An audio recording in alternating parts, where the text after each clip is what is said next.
নমস্কার বন্ধুরা, আজকে যে রেসিপিটা আমি আপনাদের সাথে শেয়ার করব সেটা দেখেই বুঝতে পারছেন একটা ডিমের রেসিপি। ডিমের বিভিন্ন ধরনের রেসিপি আপনাদের সাথে শেয়ার করেছি, আর বিভিন্ন রকমের রেসিপির সাথে কিন্তু আজকের রেসিপিটা একদমই অন্যরকম একটা রেসিপি। আজকের রেসিপির নাম হচ্ছে আফগানি এগ কোরমা। আর এটা কিন্তু একদম অন্যরকম, ডিফারেন্ট খেতে। অনেক ধরনেরই তো রেসিপি খেয়েছেন, বা আমরা ডিমের ন্যাচারালি লাল লাল রেসিপিটাই পছন্দ করি। আজকে কিন্তু একটু অন্যরকম রেসিপি আপনাদের সাথে শেয়ার করছি। প্রথমে কড়াইতে দিয়ে দিচ্ছি তেল। সাদা তেল দিয়ে দিলাম 1 টিস্পুন। তেল গরম হয়ে গেলে দিয়ে দেবো পেঁয়াজ কোচানো। একটা বড় সাইজের পেঁয়াজকে কুচিয়ে নিয়েছি, 1/2 ইঞ্চি আদা, আর এখানে প্রায় 10-12 কোয়া মতো রসুন রয়েছে, দিয়ে দিলাম। এর সাথে দিচ্ছি 3টে কাঁচা লঙ্কা। কাঁচা লঙ্কা 3টেকে ফাটিয়ে দিয়ে দিলাম, আর প্রায় 10-12টা মতো কাজু দিয়ে দিলাম। এবার এগুলোকে একটু হালকা আঁচে ভেজে নেব। এমনভাবে ভাজতে হবে যাতে এই পেঁয়াজ, আদা, রসুন এগুলো যাতে কোনোটারই রং না ধরে। ভাজা হবে অথচ ব্রাউন কালারটা আসবে না, সেই জন্য আঁচটাকে একদম কমিয়ে রেখে একটু ধৈর্য ধরে আস্তে আস্তে এটাকে ভাজতে হবে।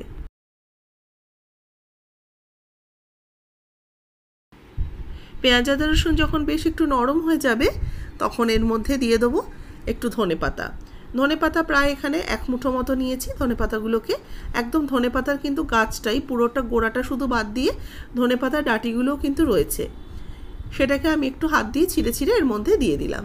এবার ভালো করে একটুখানি এটাকে ভাজা ভাজা করে নেব। ধনেপাতাটাও বেশ একটু নরম হয়ে যাবে এর সাথে।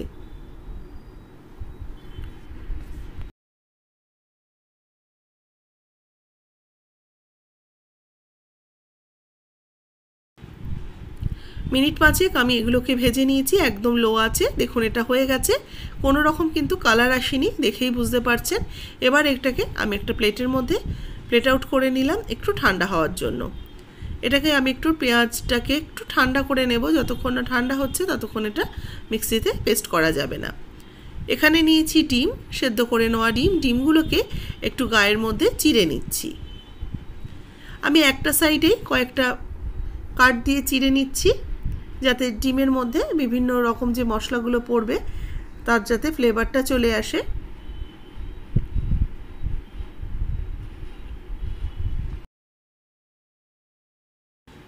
ডিমগুলো কেটে নেওয়ার পর দিয়ে দিচ্ছি একটু লবণ, আর দেবো একটু হলুদ গুঁড়ো, আর দেবো একটু শুকনো লঙ্কার।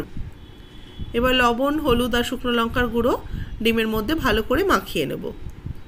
বাটি ধরে ভালো করে এইভাবে ঝাঁকড়ে নিলেই কিন্তু খুব সুন্দরভাবে কোট হয়ে যায়। আর হাত দিয়ে বেশি মাখাতে গেলে যেহেতু কাট করা রয়েছে একই সাইডে অনেকগুলো ভেঙে যেতে পারে, সেই জন্য এইভাবে আমি করে নিলাম। এবার এই ভেজে রাখা মশলাটা কিন্তু বেশ ঠান্ডা হয়ে যাওয়ার পর আমি মিক্সিং জারের মধ্যে দিয়ে দিচ্ছি।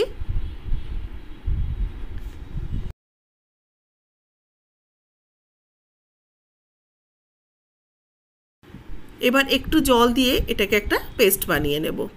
তবে অবশ্যই কিন্তু এটা তৈরি করার পর একটু ঠান্ডা হলে মিক্সিতে দেবেন। এবার দেখুন একটা ফ্রাইং প্যান বসিয়েছি, এর মধ্যে আবারও কিছুটা সাদা তেল দিয়ে দিয়েছি। তেলের মধ্যে এবার আমি এই লবণ হলুদ মাখানো ডিমগুলোকে দিয়ে দিলাম, ডিমটাকে একটু ভেজে নেব বলে। ডিমটাকে কিন্তু খুব একদম লাল করে কটকটে করে ভাজতে হবে না, একটু হালকা, একটু ভাজার দাগ আসবে, মানে একটু হালকা ব্রাউন কালার হবে, সেই পর্যায়ে অবধি ডিমটাকে ভেজে নেব।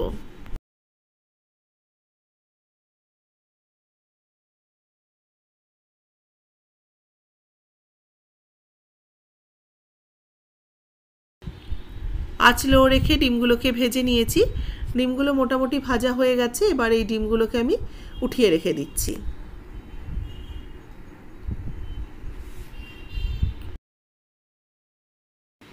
ডিমগুলো নামিয়ে নেওয়ার পর একটা অন্য পরিষ্কার কড়াই বসিয়েছি, তার মধ্যে 2 টেবিল স্পুন সাদা তেল দিয়েছি। সাদা তেলের মধ্যে একটু গোটা গরম মশলা ফোড়ন দিয়ে দিলাম, এলাচ, লবঙ্গ, দারচিনি। তারপরে বেটে রাখা যে মশলাটা তৈরি করে রেখেছিলাম এটা দিয়ে দিলাম। এই মশলাটা দেওয়ার পরে এবার মশলাটাকে একটু তেলের মধ্যে ভালো করে কষিয়ে নেব।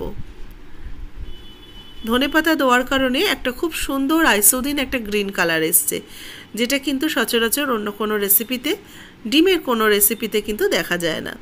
আর এই কালারটা বজায় রাখার জন্যই আঁচটাকে কিন্তু একদম কমে রেখে রান্নাটা শেষ পর্যন্ত করতে হবে।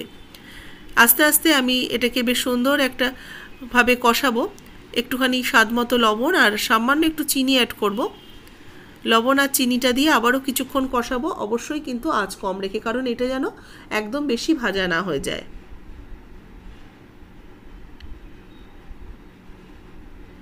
এবার হাফ টিস্পুন জিরের গুঁড়ো আর হাফ টিস্পুন করে ধনের গুঁড়ো দিয়ে দিলাম। জিরে আর ধনের গুঁড়োটা দিয়ে একটু মশলার সাথে ভালো করে আবারও কিছুক্ষণ মিশিয়ে নিয়ে কষিয়ে নিচ্ছি। এবার দিয়ে দেবো 1 চামচ টক দই। টক দইটা দিয়ে এবার আস্তে আস্তে মশলার সাথে ভালো করে মিশিয়ে নিয়ে কষিয়ে নেব। এখানে রান্নাটা আমি পুরোটাই সাদা তেলে করলাম, আপনারা চাইলে এটা বাটার ঘি মিশিয়েও করতে পারেন। আর একটা উপকরণ যেটা আমার বেসিক্যালি খুব একটা পছন্দ হয় না বলে দিইনি, সেটা হচ্ছে পুদিনা পাতা। একটু পুদিনা পাতাও কিন্তু ধনে পাতার সাথে পেস্ট করে দিতে পারেন। মশলাটা কষানো হয়ে গেলে এবার দিয়ে দিলাম অল্প একটু জল। জলটা দিয়ে ভালো করে মিশিয়ে নিচ্ছি। আরও একটু জল দেব। মিক্সিং জারটা ধুয়ে আমি আরও একটু জল অ্যাড করে দিলাম। এবার এটাকে একটু ফুটতে দেব। ঝোলটাকে মিনিট 5 ভালো করে ফুটিয়ে নিয়ে একটু বেশ গাঢ় করে নিয়েছি। ঝোলটা কিন্তু অনেকটাই গাঢ় হয়ে গেছে, তবে আমি একটু দেখানোর জন্য ডিমটাকে এর মধ্যে দেব না। আপনারা যখন বাড়িতে করবেন ডিমটা এর মধ্যে দিয়েও কষিয়ে নিতে পারেন। একটু যদি দেখতে সুন্দর লাগে তার জন্য একটু অন্যরকম ব্যবস্থা করছি। দিয়ে দিলাম 1 চামচ একটু ঘি। ঘি ভালো করে দিয়ে একটু ঘিয়ের পরিবর্তে আপনারা একটু মাখনও কিন্তু এই সময় দিতে পারেন।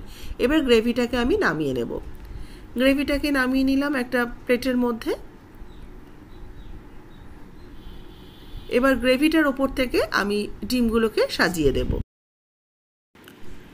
ভেজে রাখা ডিমগুলোকে আমি গ্রেভির ওপর থেকে সাজিয়ে দিয়ে দিচ্ছি।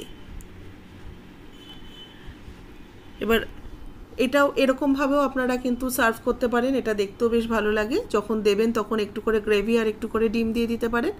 আবার এইভাবে দেওয়ার পরেও আপনারা কিন্তু মিশিয়েও নিতে পারেন। যেরকম আমি দেখিয়ে দিচ্ছি কিভাবে আমি মিশিয়ে নিয়েছি। গ্রেভিটাকেও কিন্তু ডিমের ওপর থেকে এইভাবে দিয়ে দিতে পারেন, তাতে কিন্তু খেতেও বেশ ভালো লাগবে। আর যেহেতু গরম রয়েছে ডিমের মধ্যেই গ্রেভির স্বাদটাও চলে আসবে। রেসিপিটা ভালো লাগলে অবশ্যই লাইক শেয়ার করবেন যারা নতুন দেখছেন। অবশ্যই আমার চ্যানেলকে সাবস্ক্রাইব করে নেবেন। ফেসবুক পেজ থেকে যারা দেখছেন পেজটাকে ফলো করুন, লাইক করুন আর কমেন্টস করে জানান আজকের রেসিপি আপনাদের কেমন লাগলো।